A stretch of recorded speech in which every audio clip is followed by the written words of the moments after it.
Welcome to online classes. I am Shilpa. We are discussing OOPS through C++ subject.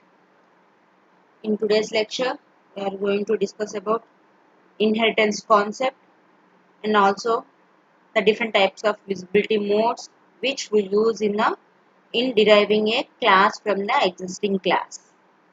In previous lecture, we discussed binary operator overloading, how we can overload a binary operator, and also we have seen example programs on the overloading less than or equals to symbol and also place operator, binary operators. And today's lecture, first we will discuss what is the necessity of inheritance. So as we are discussing the concept of inheritance, why we need to learn this inheritance concept, what is the necessity. So normally in previous examples, if you are trying to write a code, for example, to add two numbers, and also if I have given a program to add three numbers, then what we have to do. So till now we have implemented one program which is used to add two integers, and also we need to write another program which add three numbers. Okay, but normally adding three numbers is nothing but adding first two numbers and again adding two numbers, that is result and the third number, right? So adding three numbers is nothing but internally, normally, if we want to make use of the code which is implemented for adding two numbers, here first, in order to add three numbers, first add first and second numbers so that we will get the result, and again we can make use of the code which is written for the adding two numbers, that is result. Now we need to add result and the third number. So like that, normally we can make use of the already implemented code. But till now, in order to write program for adding two numbers and adding three numbers, we need to write, or we have written two different programs. Of course, some part of second program, that is adding three numbers, include same code adding two numbers. That is, the second program adding three numbers is having the same code which is implemented in the first program, that is adding two numbers.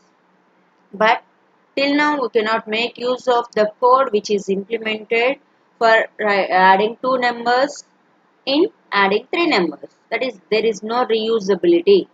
So whatever we write a program or implement a program, we are unable to reuse it in another programs or another part of the language or anything else, or another module normally in software development. Okay, so that is mainly the drawback. That is, though we implemented one program that is adding two numbers, we are unable, that is, implementing means not just like that, we need to test for different integer values or two numbers, and we need to check the code is perfectly working for different inputs, right? So that means this takes a lot of time, and of course that is the subject of a particular or the stress or the work done of a particular person. But whenever we are trying to write the code or implement three numbers, adding three numbers, now again we need to start from the scratch. Okay, but there is already some code is implemented which is used to add two numbers.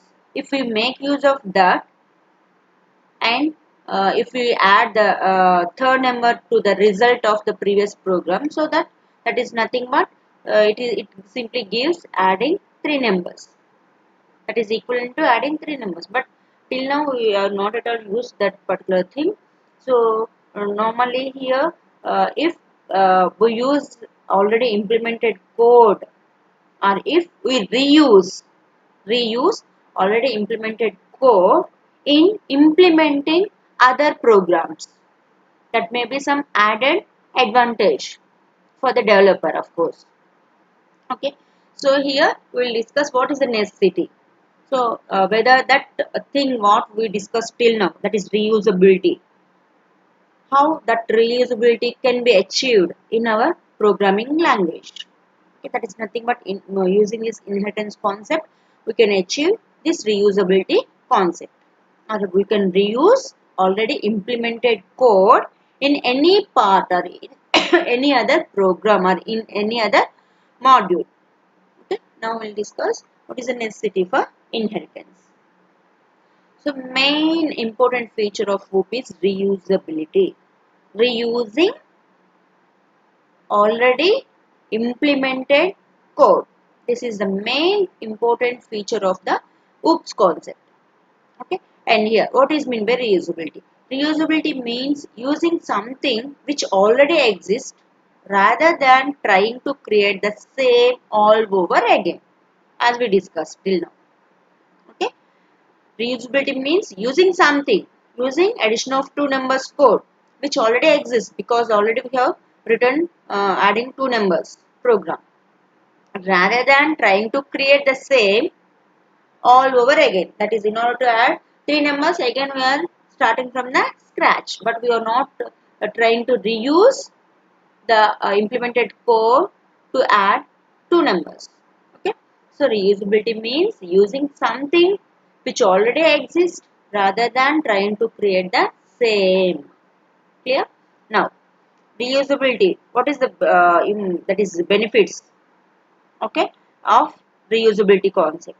Here, if we reuse already implemented code, obviously it saves time and money, because already implemented code we are using in our particular program now. So it takes time as well as money, and reduces frustration. That is frustration over that particular developer, that can be reduced because already they implemented the same code and again they have to implement. So that may be not interest for any, that may cause frustration to the developer. So we can reduce the frustration and increases reliability, and the performance of the code will be increased. How?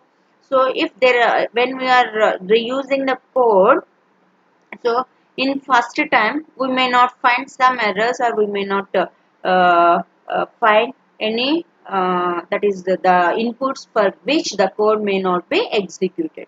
But when we are trying for the second time, that is when we are using the same code in another program, there when we give again different inputs, there we may get some errors, so that we can even strengthen the code which implemented previously. Okay, increased reliability. So correctness of the, we can increase the correctness of the code, that is the reusable code, and everything will be happen. That is increases reliability.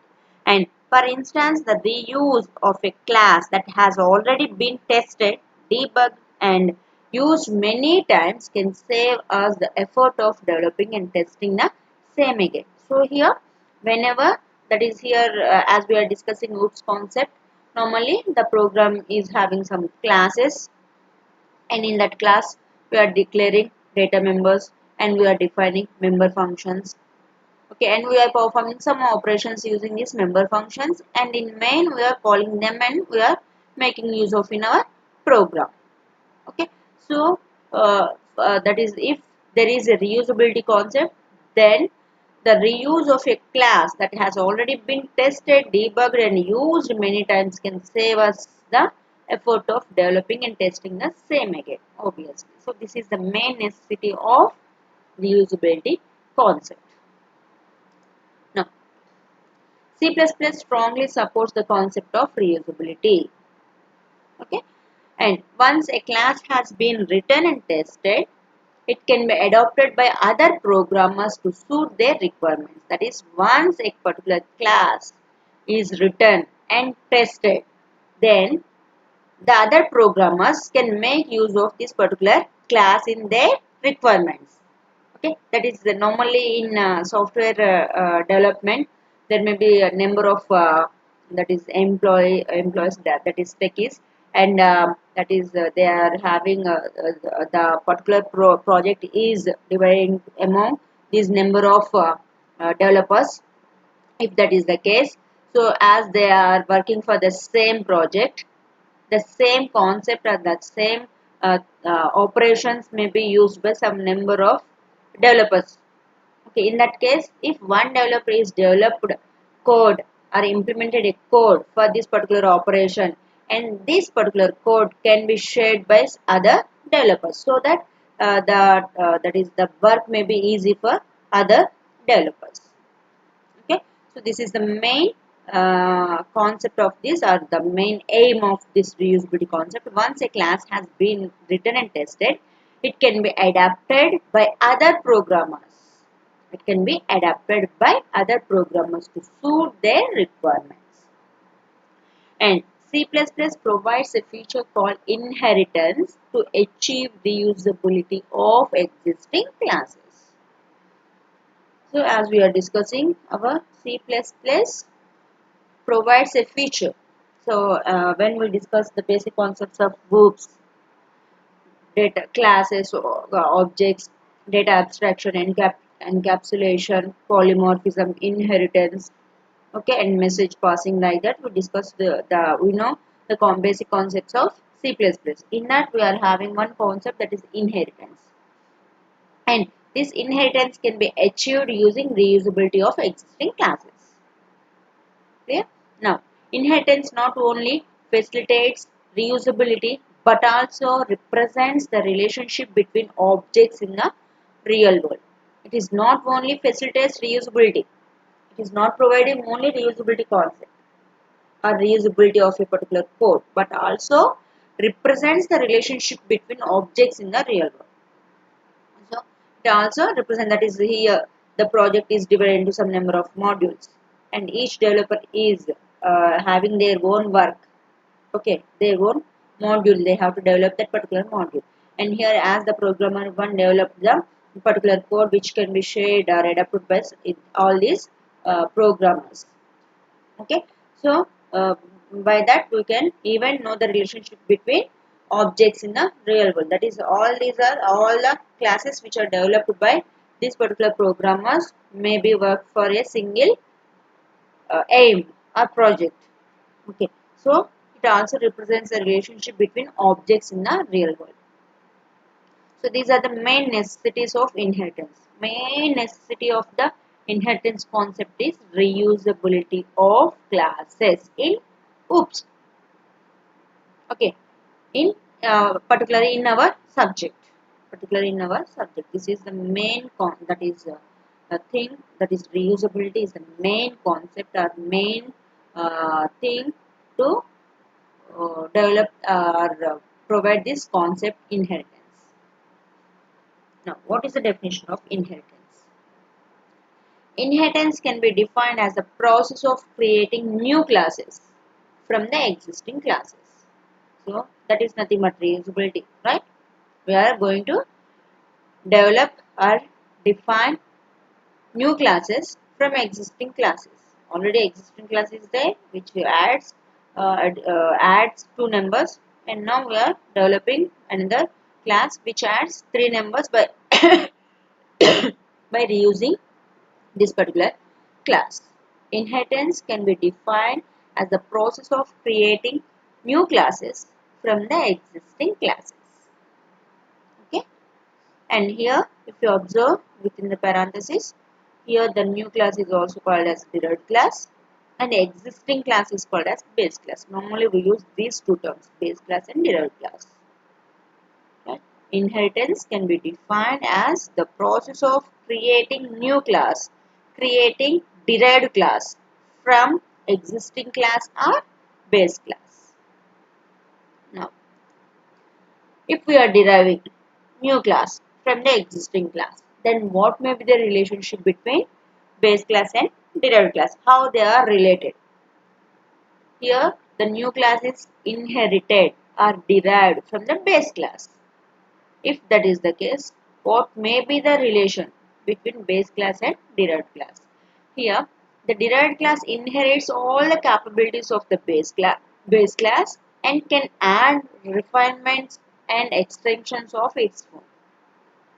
So if this is the case, when we derive a class from the base class, here this derived class can get all the properties or capabilities of the base class, as well as it can have its own properties. Okay, that means its own functionalities. Its own functionalities along with the functionalities of the base class. And the base class remains unchanged. We are not at all changing the base class. We are simply reusing this base class by deriving a class from this base class. So we are not at all changing the code of the base class, but you are able to get all the properties of base class or capabilities of base class or functionalities of the base class into the derived class. And additionally, we can provide some other functionalities to this derived class. And a derived class may itself be a base class from which additional classes are derived. And here, when we are derive a class from the base class, and this derived class may be a base class for some other classes. Even we can derive a class from a derived class. Okay, we can derive a classes or class from a derived class. That is also possible. That means here this level derived classes will get all the properties of its parent, that is here first derived class, and its parent, that is base. It will get all the properties of first base class and here the base class of this new one. That is these two classes, these two levels, that is the classes which are at these two levels will get into the this level class. Okay, and there is no specific limit on the number of classes that may be derived from one another, which forms a class hierarchy. So there is no restriction. We can create any number of classes, new classes from an existing class. Okay, as now these are the existing classes, we can create any number of classes for these. And now as these are the existing classes, we can create any number of classes. There is no restriction and it forms hierarchy. First one, first base class, from that to some derived classes, and from these derived classes to some other derived classes, and these derived classes to some other derived classes. Like that we can get a hierarchy. Class hierarchy. Now, so here see this particular example. Okay, that is here we represented in a diagonal format. Here this is the base class or existing class. It is having three features: feature A, feature B, and feature C. That is three different properties or capabilities. And here we are derived a class. That is, this is the new class which is derived from the base class. If that is the case, obviously it will get all these functionalities or capabilities or properties to this derived class, that is feature A, feature B, and feature C, defined in base class and also accessible from derived class. Okay. So we will get a copy of all the properties of base class into the derived class. Along with these, it may have its own feature D, defined in derived class. Defined in derived class. It may have its own feature. Okay, that is here. If we want to make use of this derived class, we can make use all the features of base class, that is A, B, C, along with the feature D. If you want to make use of the base class, then we can get only the features A, B, C, not D. Not D. This base class is not inherited from this class. This is inherited from base class. This derived class is inherited from base class. That's why here this derived class will get a copy of all the features of base class along with its own features. Right? The derived class inherits the features of the base class, that is feature A, feature B, feature C, and adds its own feature D. The arrow in the diagram symbolizes derived from. So here what it means? Derived from. This is derived from. From this class it is derived. That's why here we are showing like this. Normally in normal terminology we may use like this, that is the down arrow, but normal terminology to use is this one, derived from. This is derived from.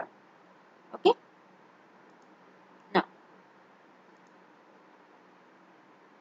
a base class is also called as parent class, super class, or ancestor, or existing class, of course. Okay. Base class may have some different terms. Here we may use any of this term, but have the same meaning: base class, existing class, parent class, super class, or ancestor. And as this derived class is also called as child class, subclass, and descendant. Okay, child class, subclass, and descendant along with new class. Here we can use any term. Normally we use base and derived classes, but you need to remember even this terminology. Even this terminology. Now we'll see, as we discussed, inheriting or acquiring the properties or creating new class from existing class. What may be the syntax to create a new class from existing class? Now we'll see the syntax. Here this is the syntax of deriving class declaration. So when we want to create a new class or derived class, okay, so we need to follow this particular syntax.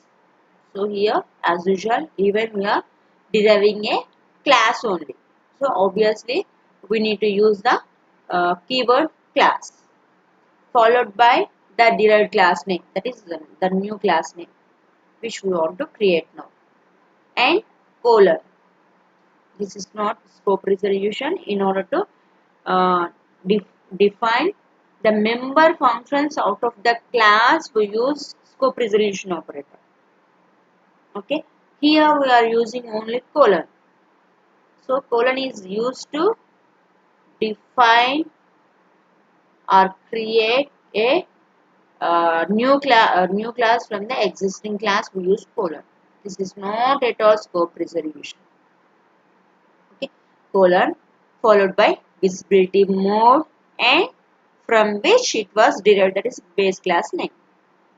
The syntax is, of course, we are deriving a class. That's why we need to use the keyword class followed by derived class name, colon, and we need to provide visibility mode. Of course, we will discuss in detail about this visibility mode, and followed by base class name from which this derived class was derived.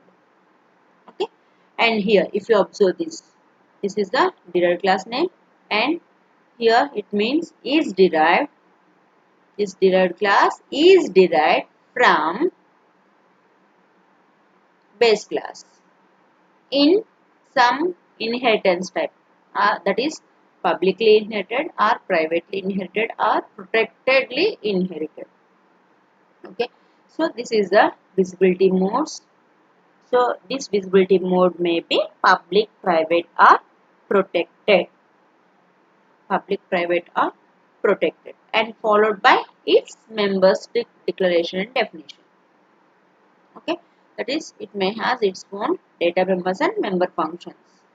Here we need not to declare again the members of the base class. Automatically we will get a copy of base class into the derived class.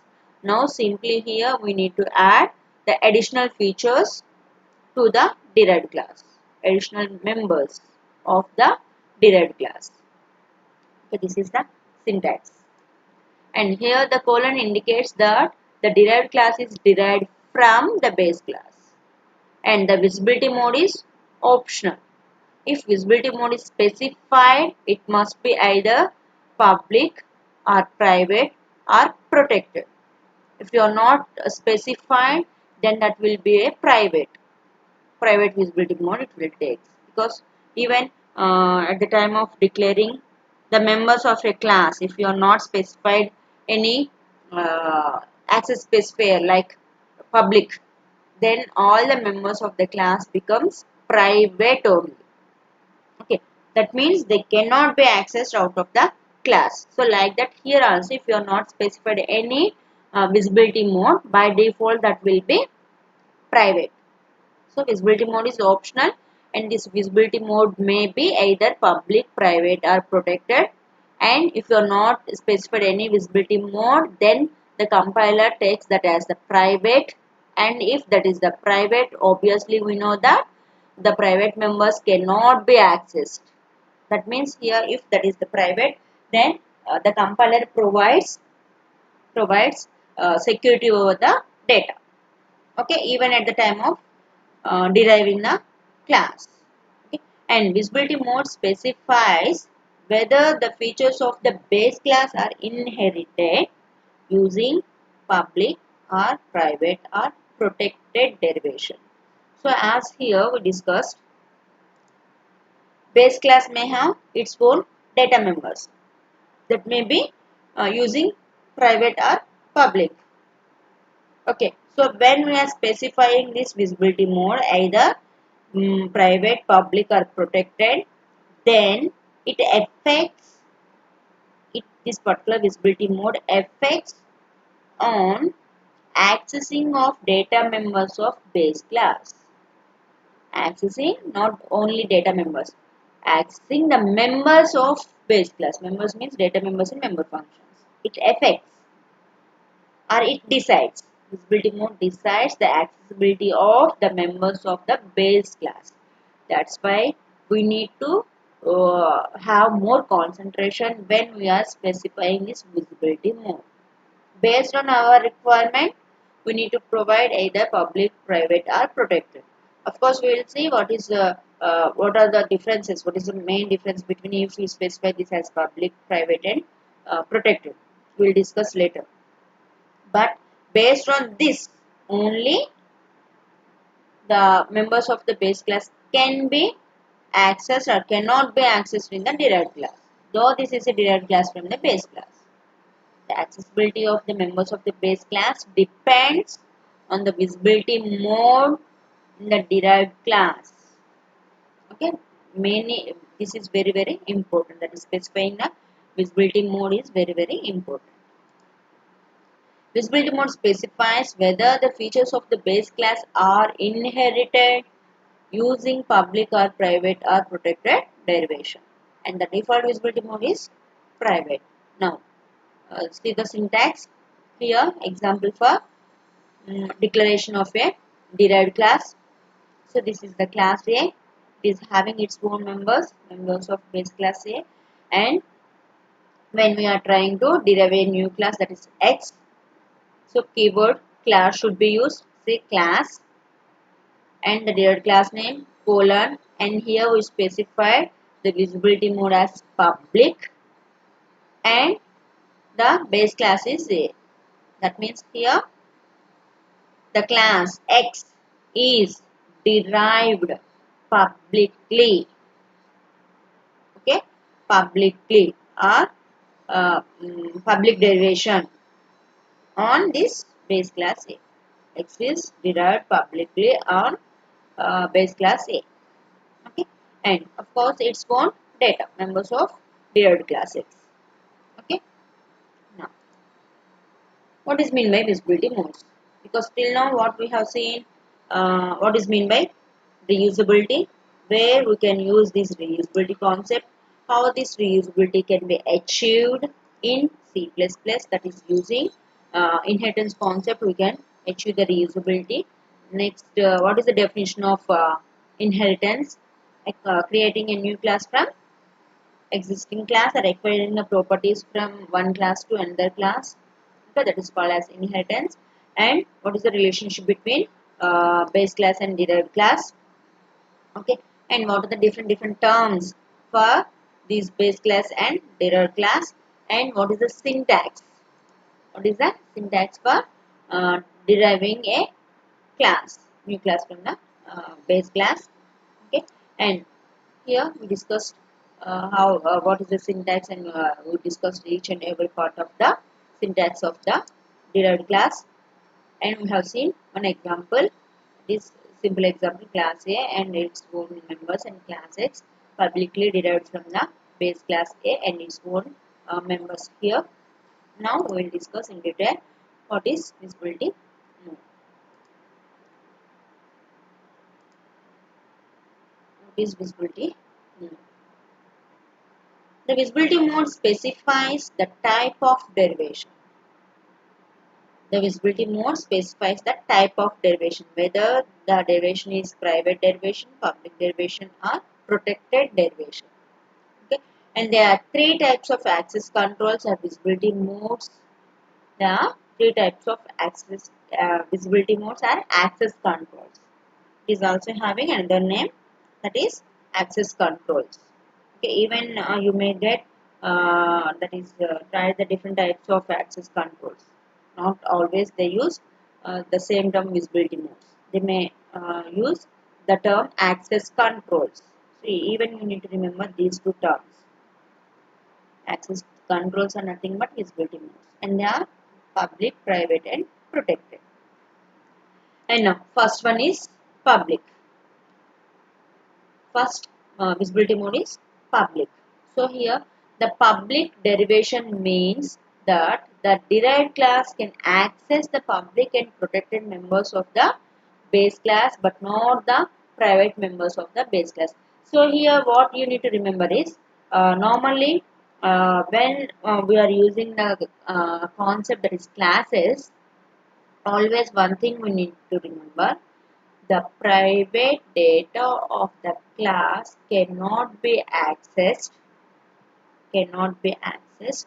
out of the class. Okay, only that can be possible through public members of the class.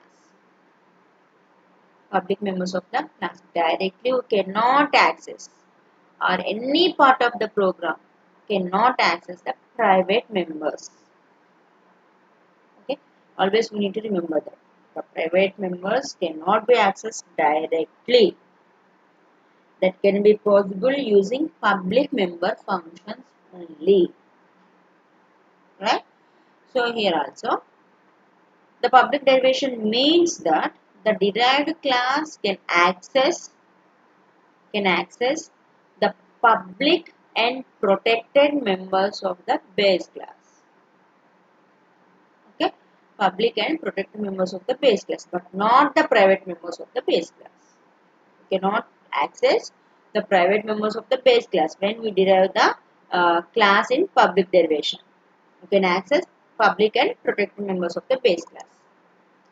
And the public members of the base class becomes public members of the derived class specified for inherited members in the derived class. Okay. So when we are using this public derivation, then the public members of the base class become public members of the derived class. Okay, public members of the derived class. And the members of a class which are to be visible outside the class. Here the public members can be visible outside the class, and public members should be declared in public section only. When we are declaring these public members, obviously we need to use the keyword public, and below that public keyword only we need to specify the members. Then only the members which are under this public access specifier or public section can be accessed in the out of the class or in main function or in derived classes. And all the members and functions can be declared in public section. So here there is no restriction, but there is no restriction like all the members should not be declared in public. Okay, we can that is declare all the members of a class in public section, but there is a restriction. There is a restriction that all the members and functions cannot be declared in private section. Cannot be declared in private section. if we declare all the members and functions in private section of a class, then we cannot make use of that particular class in any part of the program. Okay, then there is no need of creating such class without any use. We specified all the members of that class as private. Private means they cannot be accessed out of the class. Then what is the use of writing these members or defining members and functions in that particular class? There is no use. Even we cannot access them in main function. So that is individual.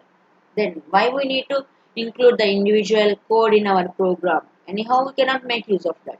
So there is a restriction that we should not declare all the members and functions in private, but we can specify or we can declare the members and functions in public, because if they are public, we can easily access the that is, we can make use of that particular class out of the class.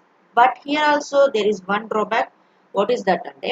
Here, when we are specifying like that, that is when we are declaring all the members in public section, here the main concept of class is providing security over the data. But when we specified all the members of class in public section, that means they can be accessed directly out of the class or in any part of the program. Then we are not at all, that is here the data security is not at all providing over the members of the class. Okay, that is only drawback of declaring all the members in public section. If we specify like that, that means here the class is not providing any security over the data, its data. Okay, and they can be accessed without any restriction from anywhere in the program, either by function that belong to the class or by those external to the class. So if you specify the members in public section, then what it means, they can be accessed anywhere in the program, either by function that belong to the class or by those external to the class. Even the public members can be accessed through the functions of its class or by any other classes or any other function. Okay, so that is the main drawback of specifying or declaring all the members in public section. That is, we are not at all providing any security over the data. They can be accessed in any part of the program by any function. Okay, now see one example here for public derivation. So there is a class person is having one data member, that is of course here specified in public only, but even you can make some part of this, that is even this particular that is data member can be in private. Okay, in public only, int age and void get age, this is a member function, and simply it is getting value for the age. And there is one class, that is student, which is derived from person, that is public derivation. Class student colon, this is the name of new class, and colon is derived from the base class person in public derivation. In public derivation, that means here all these public members can be accessed in student. Okay, and here it is having some other feature, that is here it is having one data member, that is pin number, and one member function get pin, that is which reads value to the pin number, that is its own member, and another member function, that is void display. So here simply what it is doing, it is displaying not only the pin number, only the pin number is its member. Its member is only pin number. But here even it is printing age. here this age is the member of person, that is base class person, students base class. Okay, but here in this student, using this member function display, we are printing the member of the base class as well as the member of its own class, that is pin number. Okay, and main, so here always we need to create an object for the derived class, because derived class in base class is derived in uh, that is in derived class. That's why using the object of the derived class we can access all the members of base class as well as the derived class.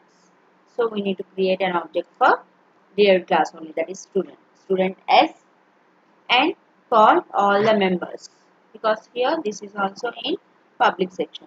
So this member function can be accessed in the main without any difficulty, only using the object of the class derived class student. So s dot get age, s dot get pin, and s dot display. These two are students member functions, and this set age is the member function which is declared in the person, that is base class, not in student class. Okay, now we will execute this program. So this is an example for public derivation, deriving a class publicly. Hash include string,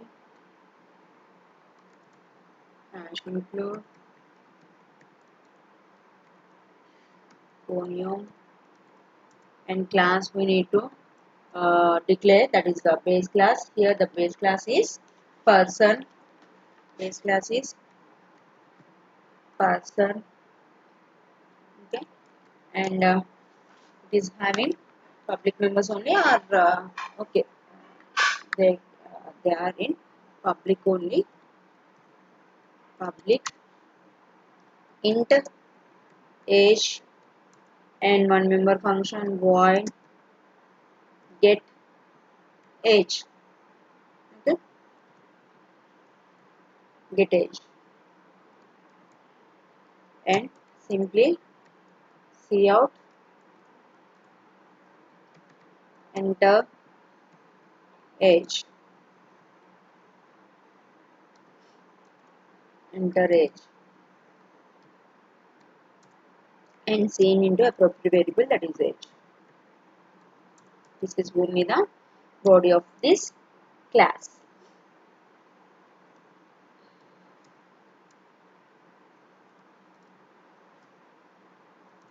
This one.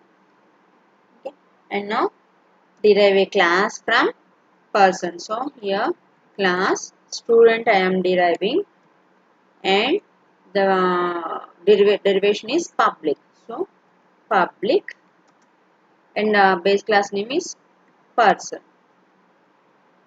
Okay, and here if you want to write private int pin number,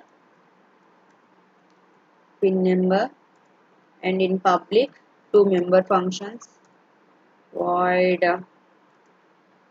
get pin, simply which assigns value to pin number, enter in. Okay, and see in pin number, pin underscore number. Okay, that's it. And one more member function void display, which simply displays all the members of base and derived classes. Cout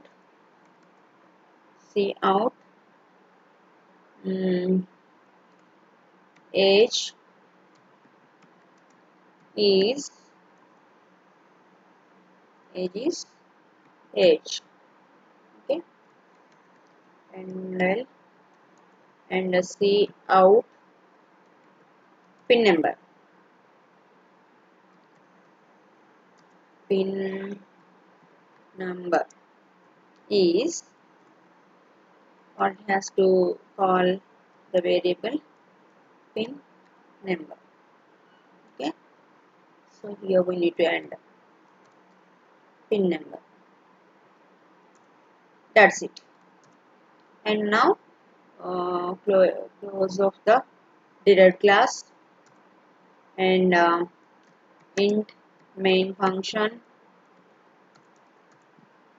create object for which one? Only for derived class. No need to create object for the base class, because using the derived class object we can access the base class object, member functions. So base class member function is get age. Get age, we are calling the member function of base class using the object of derived class, and s dot get pin. This is a member function of derived class. Of course, this is also display is also member function of base class, derived class. Get ch and return 0. Okay, and end. Okay, now save it. We'll check the errors when we are compiling if there are any errors. So in here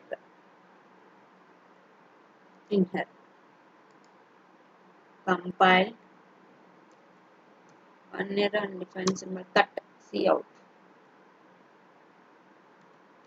Okay, save the file once again, compile it, now just run the program. Enter age 18, enter pin 501. Age is 18, pin number is 501. Here we are accessed the age using the object of the derived class, not the base class. Here age is a member of base class person, but using the object of derived class, that is S, student, derived class from the person. You can able to access age in the derived class directly, as this age is public.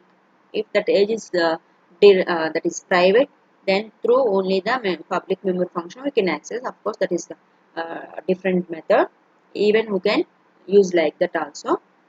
Okay, so normally here age, as this age is not part of the student class, we can able to access age directly.